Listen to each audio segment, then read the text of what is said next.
বল দখলের চেষ্টা আবার ওখানে 11 নম্বর জার্সিধারী খেলোয়াড় কিন্তু চমৎকার একটা একেবারে দৃষ্টিনন্দিত জটলা আমরা লক্ষ্য করছিলাম। একটা প্রচেষ্টা কিন্তু রয়েছে তাদের চেতনায়, কিন্তু প্রতিপক্ষ যারা নাছোড়বান্দা হয়ে আছেন গোল পরিশোধ না করবার জন্য, না করতে দেওয়ার জন্য এবং নিজেদের গোলের ব্যবধান বাড়ানোর জন্য প্রচেষ্টা চালিয়ে যাচ্ছেন। জুবাইর বাম পায়ে টস দিয়েছিলেন ওখানে রোহিতকে, রোহিত মিসপাসের কারণে আবারও চলে আসে সতীর্থ খেলোয়াড় 14 নম্বর জার্সি যিনি খেলছেন রকি।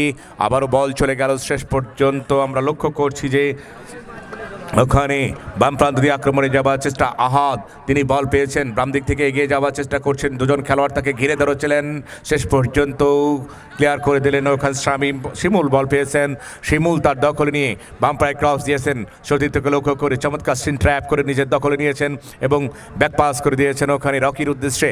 রকি বাম প্রান্ত দিয়ে এগিয়ে যাওয়ার চেষ্টা করছিলেন, ওখানে আবারও দিয়েছেন ফরওয়ার্ড পাসিং, শেষ পর্যন্ত বল দখলের চেষ্টা আবার ওখানে 11 নম্বর জার্সিধারী খেলোয়াড় কিন্তু চমৎকার একটা একেবারে দৃষ্টিনন্দিত জটলা আমরা লক্ষ্য করছিলাম।